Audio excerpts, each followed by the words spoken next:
Assalamualaikum warahmatullahi wabarakatuh. Nama saya Adhari Suhanda. Saya mahasiswa dari Fakultas Hukum Universitas Surya Kencana Cianjur, semester 1 kelas 1A, akan menyampaikan materi tentang Sistem Informasi Manajemen.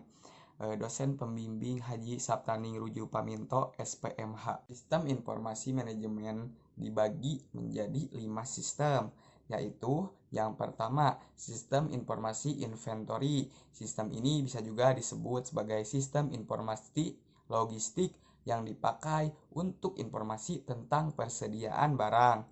Yang kedua, ada sistem informasi produksi. Sistem ini membackup pengolahan data sistem kerja produksi. Dan yang ketiga, ada sistem informasi keuangan. Sistem ini dipakai untuk mendukung penyediaan informasi tentang segala laporan keuangan. Yang keempat, ada sistem informasi SDM atau sistem informasi sumber daya manusia. Sistem ini mengolah data kepegawaian terutama yang menyangkut tentang karyawan. Dan yang kelima, ada sistem informasi pemasaran. Sistem ini digunakan untuk mendukung pemasaran dan memberikan informasi mengenai kegiatan tentang pemasaran produk. Selanjutnya ada sejarah perkembangan teknologi informasi. Teknologi informasi diawali dengan batu sebagai alat tulis pada zaman prasejarah, kemudian berkembang menjadi tanah liat, kulit binatang, kulit kayu, dan pada akhirnya menggunakan media kertas yang sampai saat ini masih digunakan oleh kita. Selanjutnya pada abad ke-19 mulai ditemukan mesin ketik manual sampai pada tahun ke-40, tahun 40-an ditemukan mesin komputer. Selanjutnya ada pengertian komputer. Komputer berasal dari bahasa Latin, yaitu komputer yang berarti menghitung. Dan adapun pengertian menurut para ahli, yang pertama menurut Bismer pada tahun 1985 menyebutkan komputer adalah salah satu alat elektronik yang mampu melakukan beberapa tugas, yaitu menerima input, memproses input sesuai dengan instruksi yang diberikan, menyimpan perintah-perintah dan hasil pengolahannya, serta menyediakan output dalam bentuk informasi. Yang kedua, menurut Sanders pada tahun 1985, komputer adalah sistem elektronik untuk memanipulasi data yang cepat dan tepat, serta dirancang dan diorganisasikan supaya secara otomatis menerima dan menyimpan data input, memprosesnya, dan menghasil output berdasarkan instruksi-instruksi yang telah tersimpan di dalam memorinya. Sekarang dapat disimpulkan bahwa komputer adalah salah satu peralatan elektronik yang dapat menerima input, mengolah input, memberikan informasi menggunakan suatu program yang tersimpan di memori komputer, dapat menyimpan program dan hasil pengolahan, serta bekerja secara otomatis. Dari definisi tersebut terdapat 3 istilah penting, yaitu pertama input, yang kedua pengolahan data, yang ketiga informasi ataupun output. Pengolahan data dengan menggunakan komputer dikenal dengan nama pengolahan data elektronik atau dapat disingkat sebagai PDE. Sekarang jenis-jenis komputer ya. Berdasarkan data yang diolah, komputer dibagi menjadi 3 bagian. Yang pertama ada komputer analog, yang kedua ada komputer digital, dan yang ketiga ada komputer hybrid. Berdasarkan penggunaannya, komputer diklasifikasikan menjadi 2. Komputer yang pertama komputer untuk tujuan khusus, yang kedua komputer untuk tujuan umum. Berdasarkan kapasitas dan ukurannya, komputer dibagi menjadi 6. Yang pertama komputer mikro, yang kedua komputer mini, yang ketiga komputer kecil, yang keempat komputer menengah, yang kelima komputer besar, dan yang keenam ada komputer super. Dan berdasarkan generasinya, komputer diklasifikasikan menjadi 5.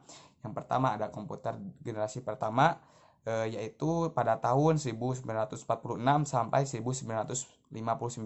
Selanjutnya ada komputer generasi kedua dari tahun 1959 sampai tahun 1964. Yang ketiga ada komputer generasi ketiga dari tahun 1964 sampai 1970. Dan yang keempat ada komputer generasi keempat dari tahun 1979 sampai pada saat ini. Yang kelima ada komputer generasi kelima. Masuk kepada sejarah perkembangan perangkat lunak. Perangkat lunak ini pada awalnya adalah sambungan-sambungan kabel ke antar bagian dalam komputer. Pada era ini, yaitu pada sekitar tahun 40-an sampai pada tahun 90-an, perangkat lunak merupakan satu kesatuan dengan perangkat kerasnya. Pada tahun 70-an sampai pada tahun 80-an, komputer telah banyak digunakan oleh kalangan industri atau perusahaan maupun di kalangan personality. Perusahaan perangkat lunak bermunculan. Sebuah perangkat lunak mampu menyelesaikan banyak pengguna secara cepat. Pada era ini mulai dikenal sistem basis data yang memisahkan antara program dengan data yang diproses. Sejalan dengan semakin luasnya PC dan jaringan komputer di era tahun 80-an, perangkat lunak juga berkembang untuk memenuhi kebutuhan perorangan. Perangkat lunak dapat dibedakan menjadi perangkat lunak sistem yang bertugas menangani internal dan perangkat lunak aplikasi yang digunakan secara langsung oleh penggunanya yang keperluannya tertentu. Otomatis yang ada di dalam perangkat lunak mengarah ke suatu jenis kecerdasan buatan. Selanjutnya ada hubungan sistem informasi dengan teknologi informasi. Teknologi informasi adalah suatu teknologi yang berhubungan dengan pengolahan data menjadi informasi dan proses penyaluran data atau informasi dalam batas-batas ruang dan waktu. Sistem informasi merupakan suatu kumpulan dan komponen-komponen dalam perusahaan atau organisasi yang berhubungan dengan proses penciptaan dan pengaliran informasi. Dari definisi di atas, dapat diambil kesimpulan bahwa ada hubungan yang erat antara teknologi informasi dan sistem informasi.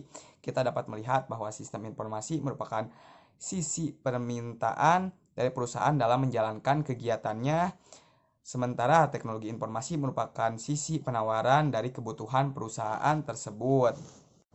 Selanjutnya ada manfaat perkembangan sistem informasi bagi sistem pengendalian manajemen. Yang pertama ada penghematan waktu, yang kedua ada penghematan biaya, yang ketiga ada peningkatan efektivitas, yang keempat ada pengembangan teknologi, dan yang kelima ada pengembangan personel. Sistem informasi dapat dibagi menjadi 7 bagian. Yang pertama, sistem pemrosesan transaksi. Sistem ini dikembangkan untuk memproses data dalam jumlah besar dan rutin seperti daftar gaji dan inventarisasi. Yang kedua, ada sistem otomatisasi kantor. Sistem ini menganalisis informasi untuk mentransformasikan data atau memanipulasikannya sebelum menyebarkannya baik ke dalam maupun keluar organisasi.